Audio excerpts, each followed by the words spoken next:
南无本师释迦牟尼佛。南无本师释迦牟尼佛。南无本师释迦牟尼佛。南无本师释迦牟尼佛。南无本师释迦牟尼佛。南无本师释迦牟尼佛。尊敬的长老、法师、各位法师、各位佛友，大家晚上好。晚上好。很快的，我们来到了最后一堂课。然后我前几天才知道最后一堂课只有1个小时，所以今天呢，我们是快讲，要快速的把这一部经呢浏览一遍，所以不能够讲得很详细。那我们要抓到这部经，为什么我要选这一部经作为最后一堂课？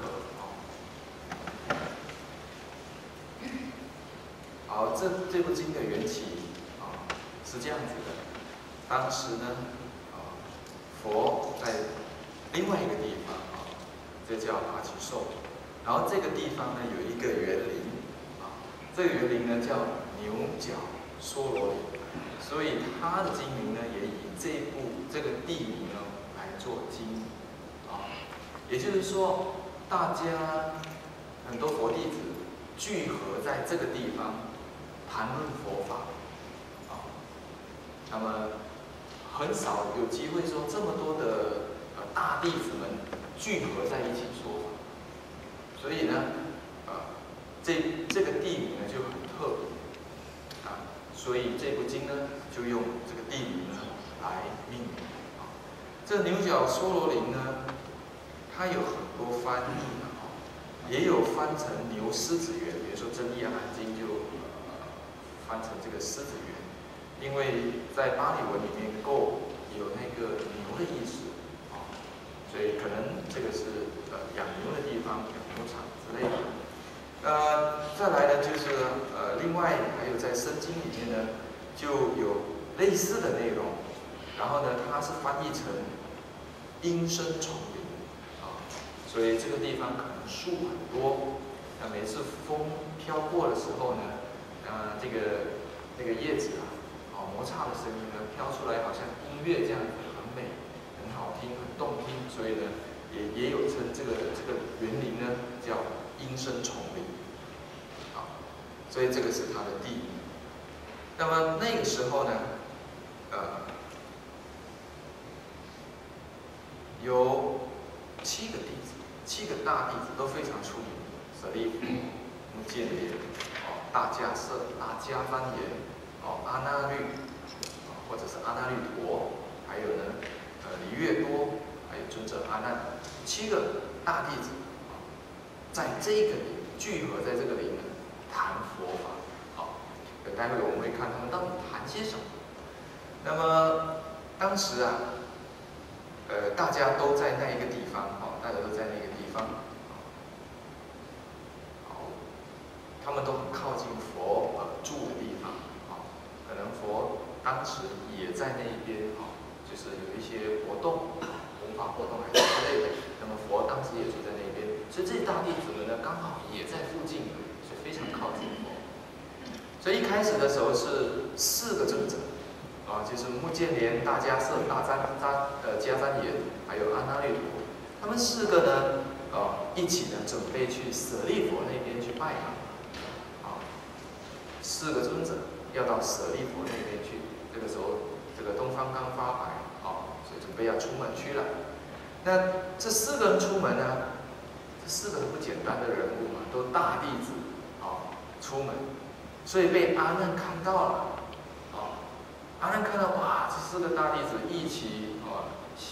这个相约要去舍利弗那边应该呢，在那边会有一些可以学到很多东西，可以学到佛法这样子。所以他就约了这个离越多，说赶快，我看到这4个尊者呢，已经要去那个舍利弗那边，我们呢赶快也过去我们可以到那边，可以共沾这个法喜，可以听到这个佛法所以这样子呢就6个人了。然后去到舍利佛那边，加上舍利佛就7个人了，这是非常难得的因缘啊！7个大弟子呢在一起，大弟子都是各有所长。有时候讲到这大弟子呢，我们大家要去反省啊，不只是现在的佛教啊多姿多彩啊三头领力。其实，在以前佛陀时代的时候呢，就已经有这种现象。每一个大弟子呢，都有自己的学种。所以，如果你深入的去了解这个经典的话，你会看到，舍利佛有自己500个学生，目犍连有自己500个学生，所以各个大弟子呢，都有自己呢，的学生，或者是我们换过来讲，就是说每一个学生都有自己呢敬仰的老师，想要学习的那些内容。那你说当时大家会不会互不容忍，会不会这样子呢？就大弟子跟大弟子之间会不会说你是什么山头的，我是什么山头的呢？不能够互相这个配合在一起呢？以前不会的，即使会，可能也是还没有正果的人才会互相在比较。这是我的老师，这是我们的这一派的这样子。但是如果对佛法教理深入过后你会觉得说，本来众生的这一个什么呢？性这个什么，我们说性向也好，兴趣也好，大家都不一样，然后自由选择的，所以在佛教里面它就是一种很自由、很开放的一个学习环境，所以了解了这一点过后，看回现在的佛教，大家要记得，别人怎么去分我们不管，但我们要知道说。每一个人他有他各自的选择，他各自的因缘在那边，而且这个不是一个新的什么东西，因为在佛陀时代，10大弟子你就可以分10大教派、10大山头，在佛陀时代就已经有，所以我们应该要尊重大家的个人的这种学习，不需要去比高低谁的比较好，谁的比较做的比较好，每一个人、每一个佛教徒或者每一个佛弟子呢。都有这个责任呢，把佛教呢带起来，就是大家一起的推广这个佛教，所以从这边我们要记得各个教派、各个山头，各自有各自的老师在带领，这个在佛陀时代呢都已经出现了。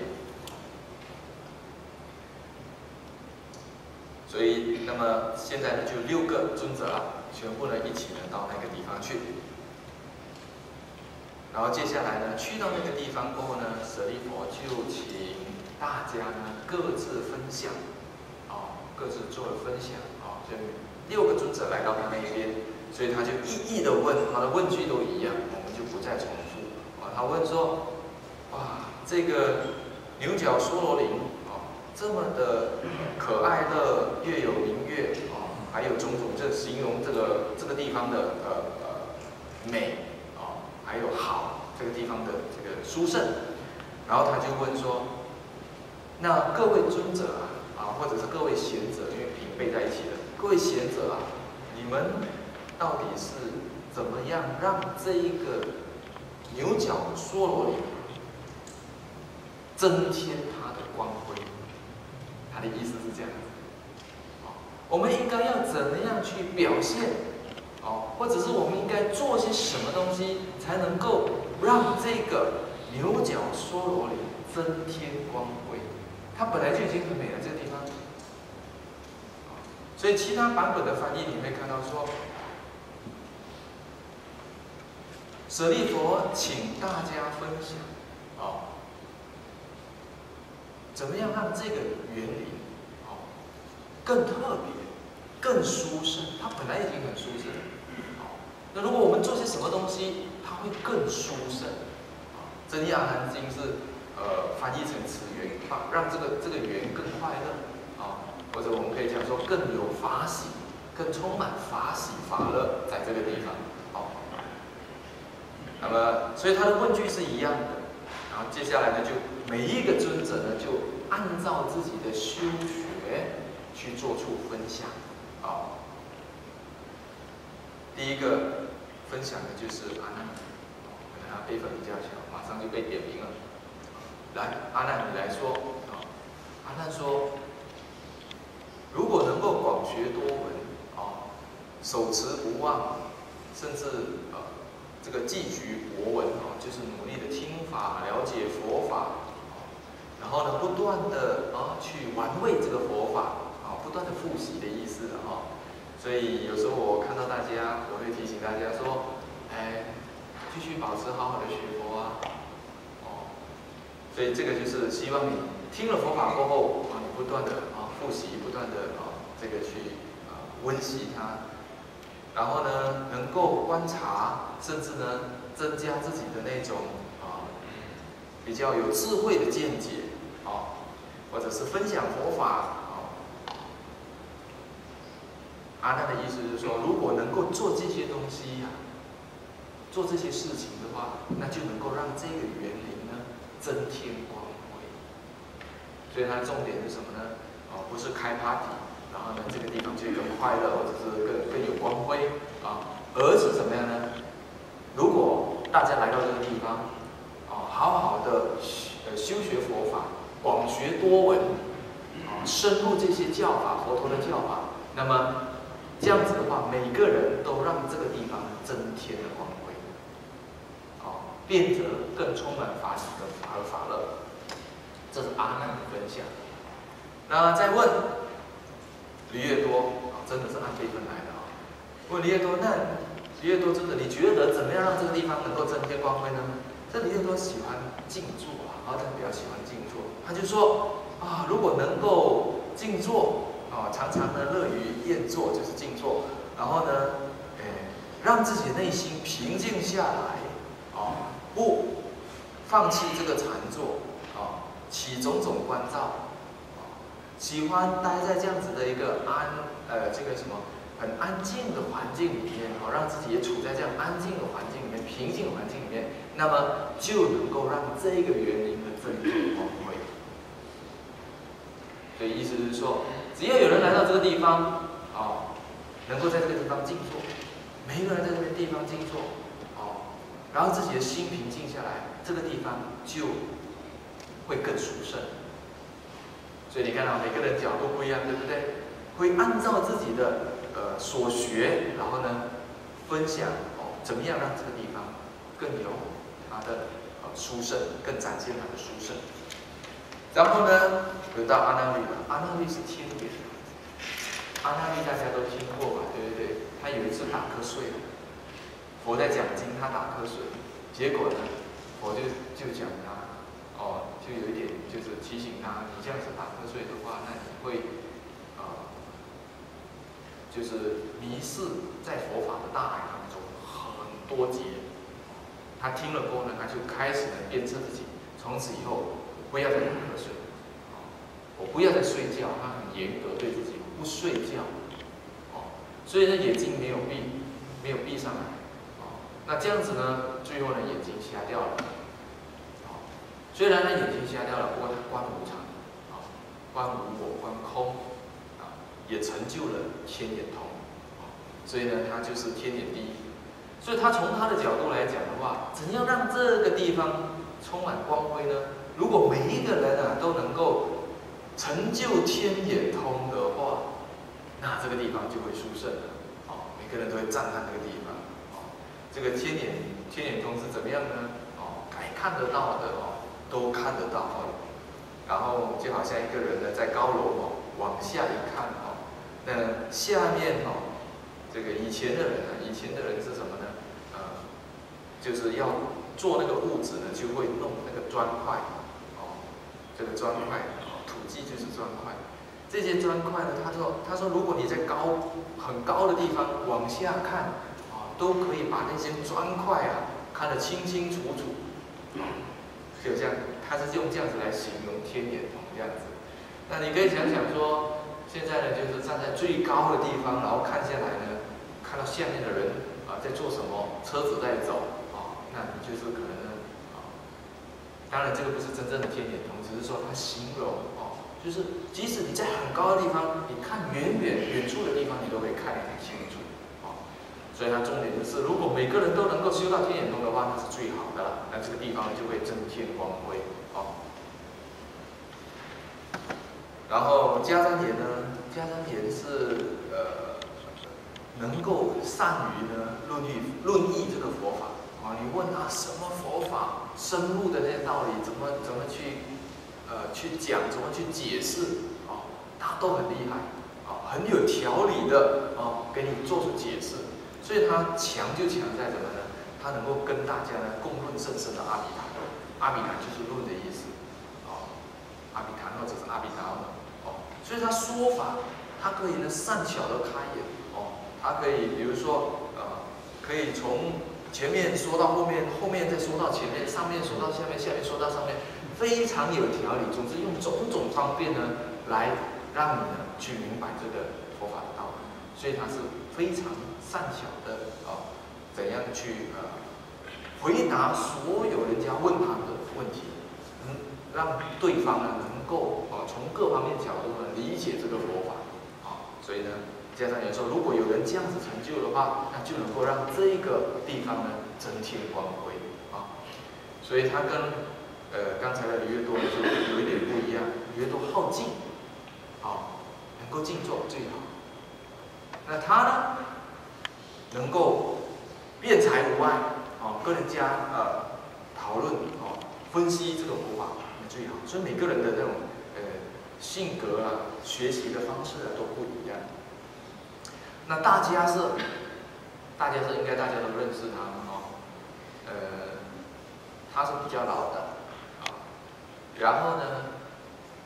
他常常喜欢呢在这个什么树下一宿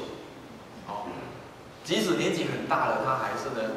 修这些种种苦行的，他很坚持这个苦行有一次佛跟他讲说，哎呀，你都已经年纪这么大了，不要再住在树下了有人就是常常呢都有供养一些精舍什么，你就回来在精舍跟我一起住嘛，他都不要，他还是坚持要树下一宿。所以你看佛陀呢，他是很尊重他的弟子们的选择他没有说赞叹极端的苦行，也没有呢就是让大家呢随着那个乐行他要我们所有佛弟子就是学中道行。中道行是怎么样呢？你顺着你自己的个人因缘，只要能够增长你的智慧，能够增长你的福德的方法呢，你就可以学习。所以他也没有规定说大家是你一定要来到精舍里面住，他会随顺他的因缘呢，让他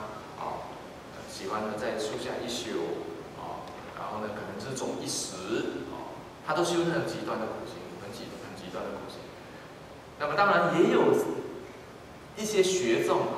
我刚才讲了，每一个大弟子几乎都有至少500个学生的，至少这个是保守估计的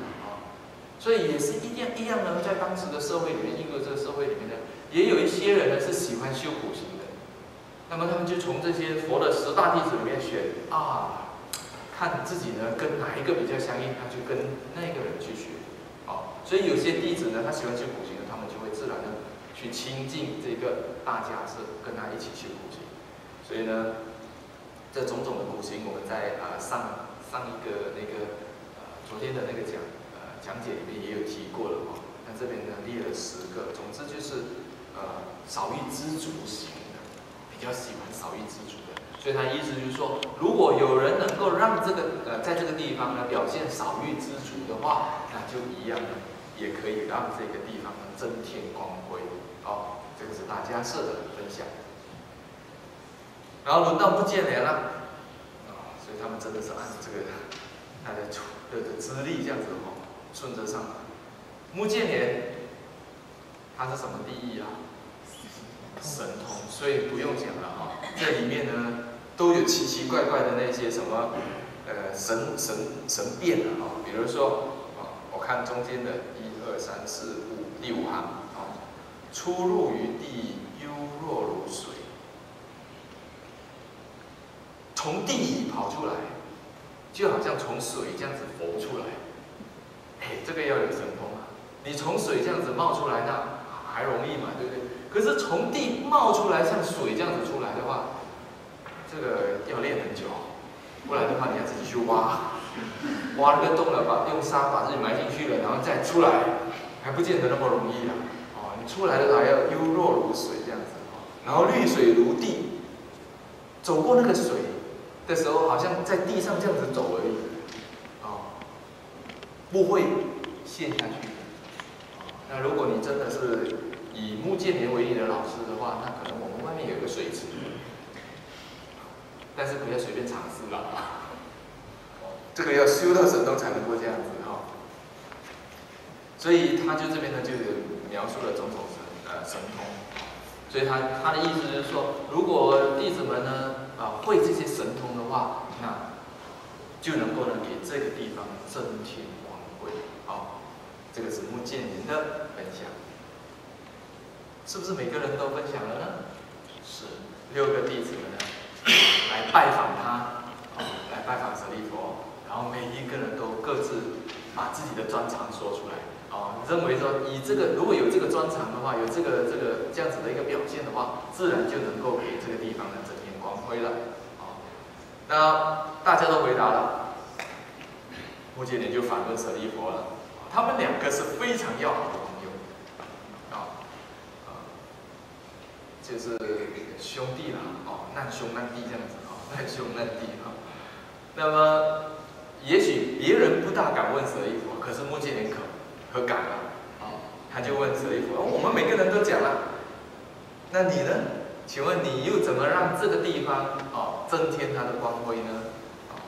那舍利佛什么第一啊？智慧第一嘛，那有智慧的人呢，他过生活是非常自在，什么事情都难不倒他，所以随心自在而不随心。这简单的说就是什么呢？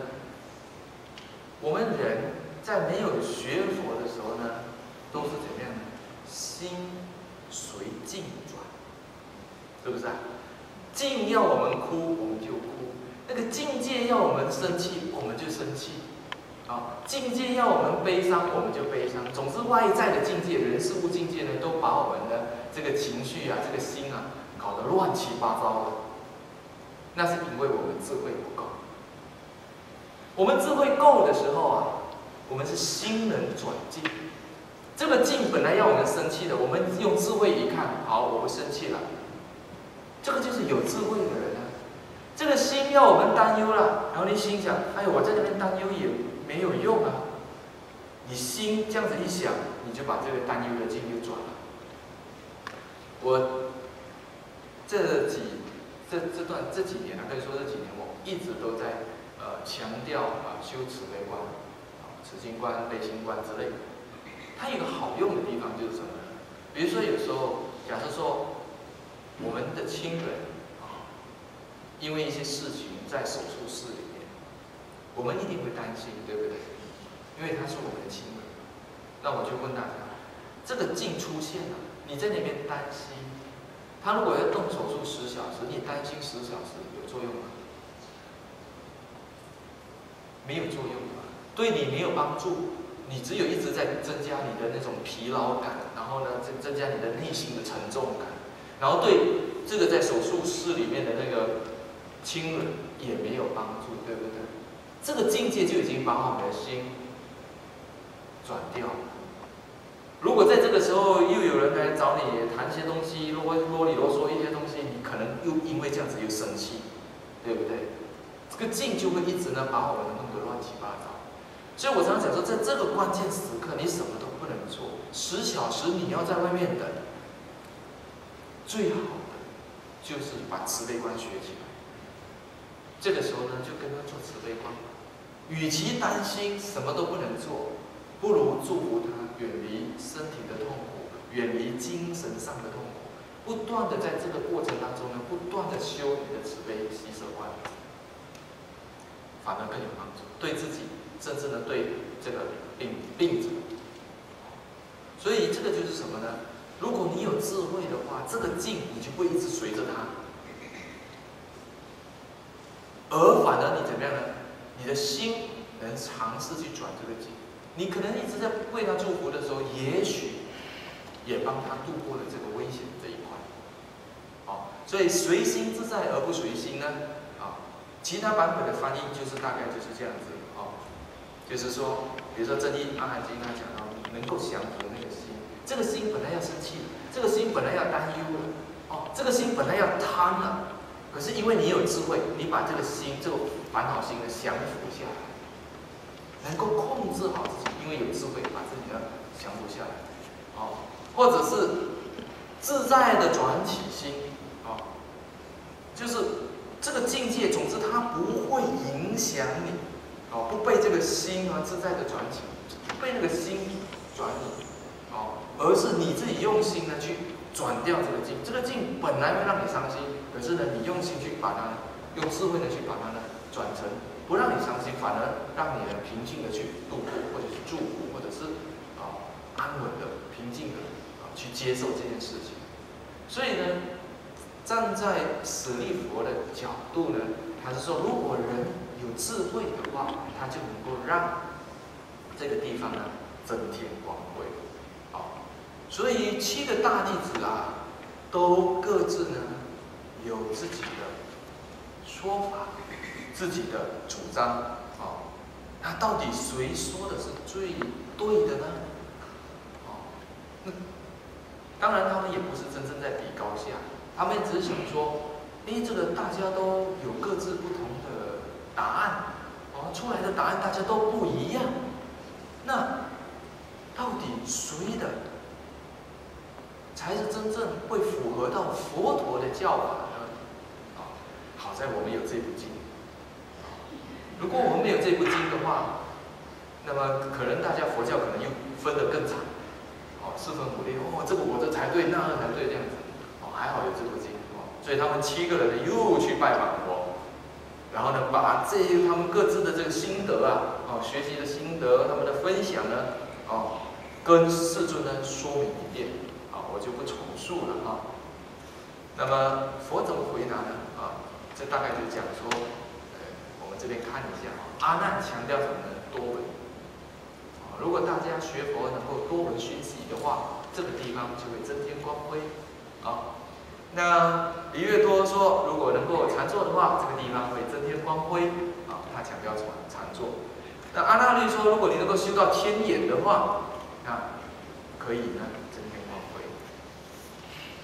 那么迦旃延呢，如果你能够善巧的分别诸法，能够说法论法，那么这个地方能够增添光辉。还有呢就是，对不起。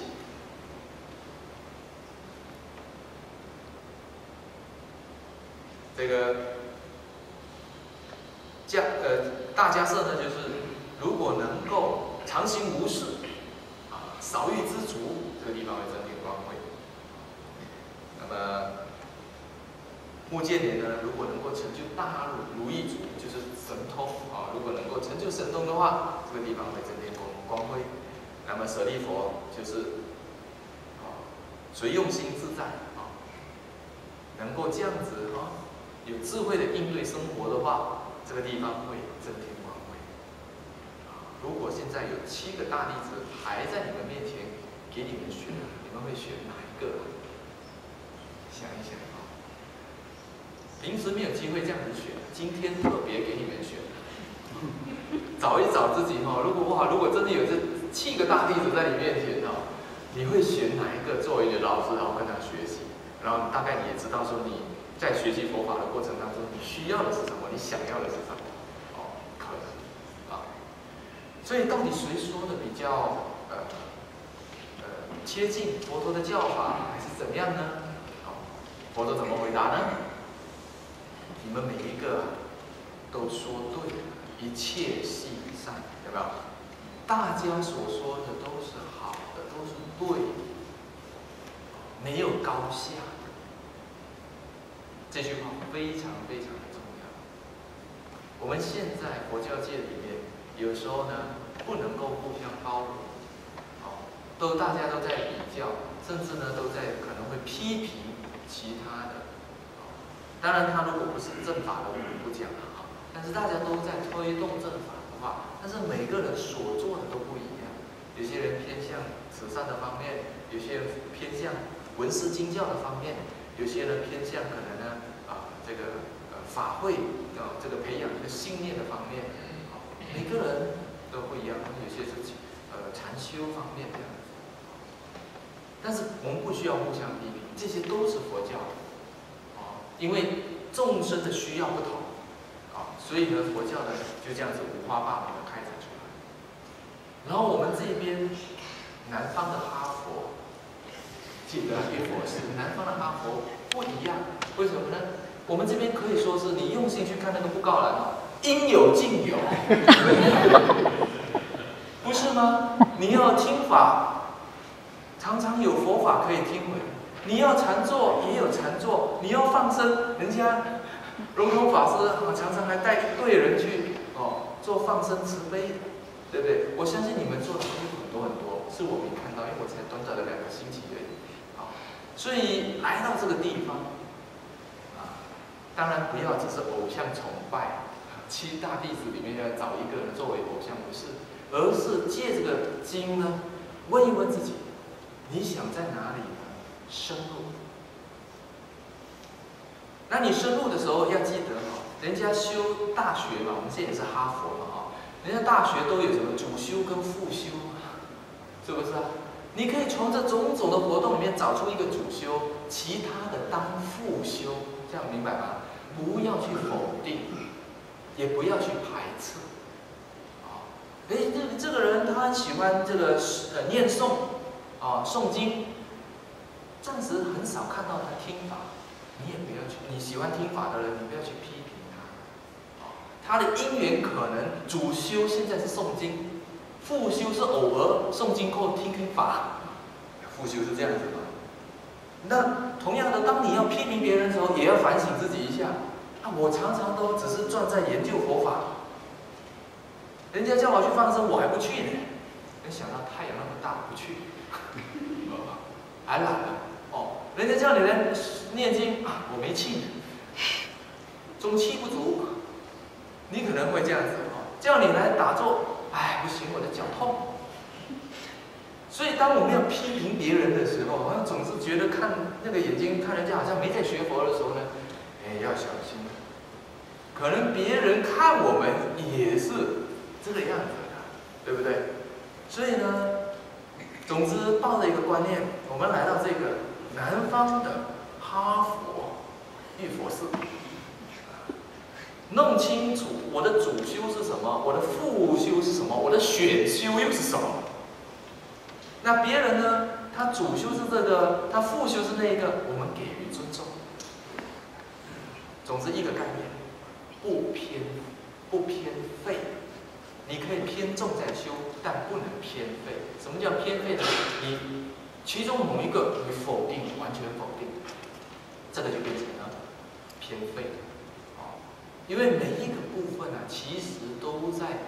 长养自己的福德跟智慧资源。闻思经教能够开你的智慧，禅坐能够把你的禅坐跟诵经能够把你的心平静下来，放生去慰问病人、关心病人，或者是去助念，这个能够长养你的慈悲。慈悲、智慧，还有呢心的平静，重不重要？这些都重要。所以我们不能偏废，我们可以暂时偏重修，然后呢有自己的主修，让它呢这样子呢发展，让你的这3方面，慈悲的这一方面，智慧的这方面，还有呢内心平静、信念、信心的这个方面，对佛教的信心的这方面，同步的慢慢的这样子发展出来。所以佛听他们各自每个弟子说了过后呢，佛说他们都讲对你们每个都讲对但是佛陀还提了一个重点，我们学什么都好，最重要就是怎么样呢？要守护好我们的根本，不要学了一法过后，然后就洋洋得意了，开始嚣张了，你看我这个经教学得多好，或者是你看我诵经诵得多好，哦，你看我放生呢做了多少放生，不能，我们要守护，我们要低调，我们要把我们自己呢守护好，好，让我们的善根不断的增长。如果说我们呢学了一点点就开始呢高傲起来呢这个善根就很难了，很难增长了。所以呢，最重要，我们的目的就是什么呢？不管你从哪一门进来，你的主修是什么，副修是什么，你怎样学进来都好，最后就是希望自己能够烦恼越来越薄弱，甚至能够把烦恼去除，那个才是最重要。所以我说你们的都对，但要记得，我们最终的目标就是一个贪嗔痴有内，学到自己呢，最后福德跟智慧是不断的在增长，然后呢，烦恼呢是不断的在削减，乃至于呢去除。所以这个大方向一定要记得，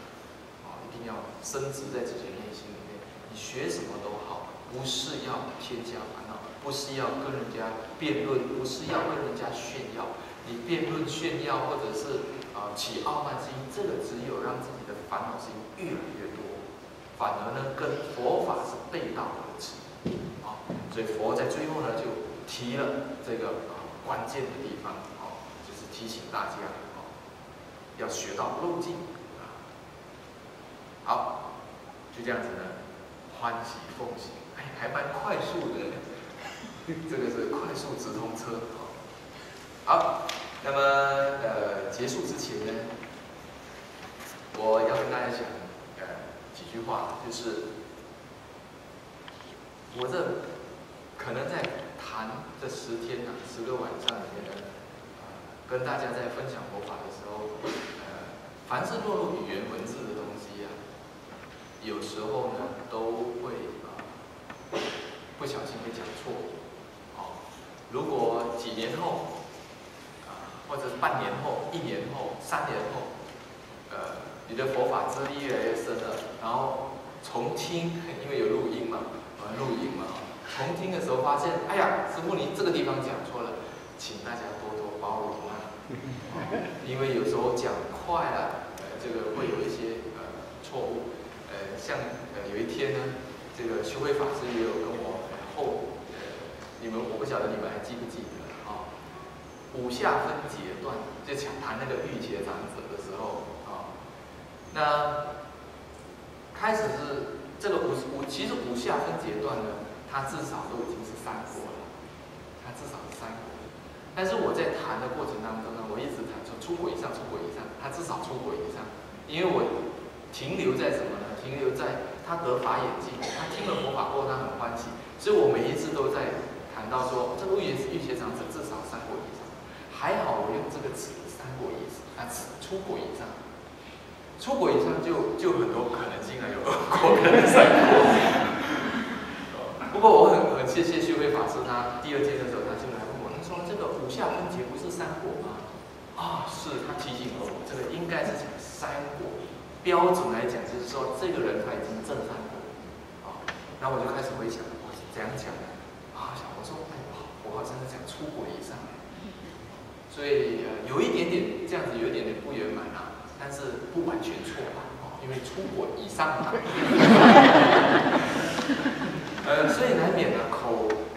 会有这些误差所以请大家真的多多包容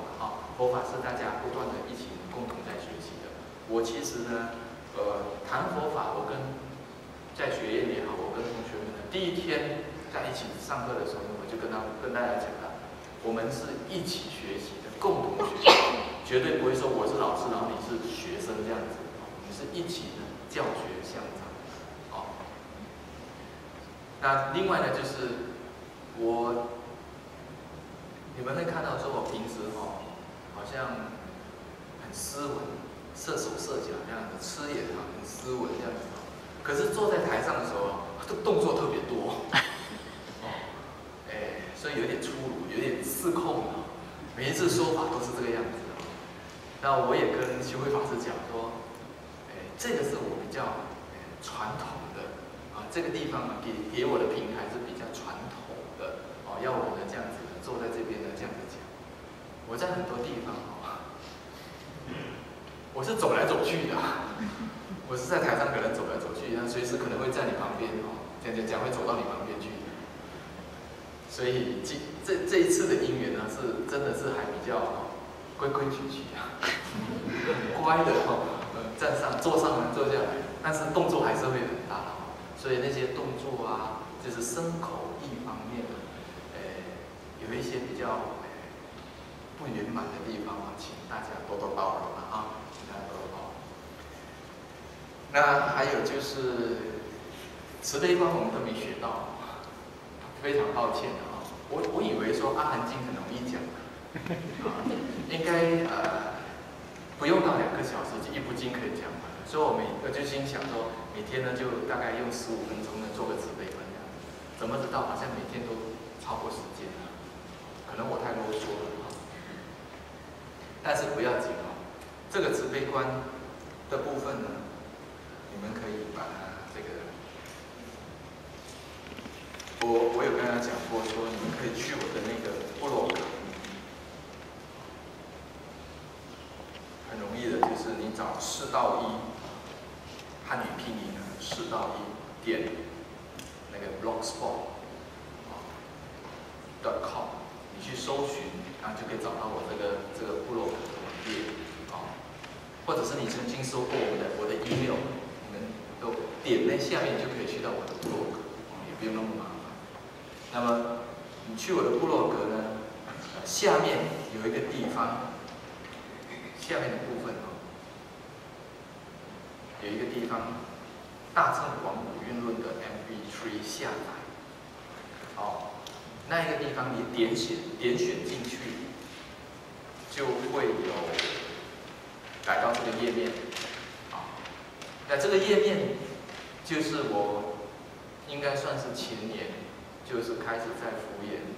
讲这个大乘广普运论，那么他们有把我录音起来，所以上面有这个 MP3。那么第2期点去第2期的部分，因为我们现在不是大乘广普运论，我们要的是慈悲观，慈心观的部分。所以你点选第2期呢，你就可以去到另外一个页面那么17跟18呢有慈心观的讲义，你可以先下载这个讲义17跟18的部分有这个慈心观的讲义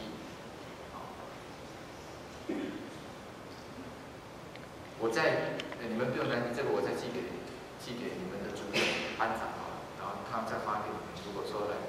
我们就带过看过，这样大概就知道在哪里。然后呢，往下这个页面往下呢，就第59讲跟第60讲呢有关于慈心观的 MP3。那个是我到慧日讲堂，他们请我到慧日讲堂做关于这个部分的专题的一个演讲，怎么修慈心观。所以里面有很多关于慈心观的概念和一些修法，你们可以听一听。所以这个是关于慈心观方面。然后再来就是我自己呢，在马来西亚呢就是有一个团队就是专编辑这个彼岸法音我们自己的一个期刊，1年出3期，1年出3期。那因为有一些关于佛教跟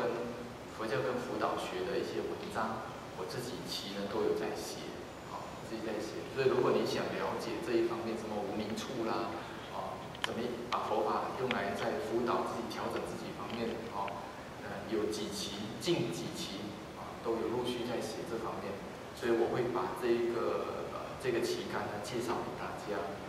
我们有e-book你们可以上网去看这个e-book。所以呢，我们挂在哪里呢？是挂在医署ISSUU 你找这个 ISSUU.com 这个网站，它是给我们免费挂那个我们的杂志所以我们这最近几期的那个杂志呢，都有挂上去这个网站然后在它的搜寻的部分呢，你就搜寻巴拉米塔，彼岸法音，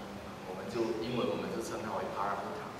，P-A-R-A-M-I-T-A， 波罗蜜多巴拉米塔。那你搜寻了巴拉米塔过后呢，在艺术的网站，我会太快吗 ？OK 哈，因为其实你不用抄没关系，我会把它寄给这个你的组长，然后再请他再 email 给你，你就会看到这个网页，你打巴拉米塔过后呢，它就会出现，我们有几期在上面的封面就是这个样子的，我们每一期都会有一幅的水墨画，这是我师父的水墨画，我们就以这个来做封面，所以每一期下来都是你会看到不同的那个水墨画这样子，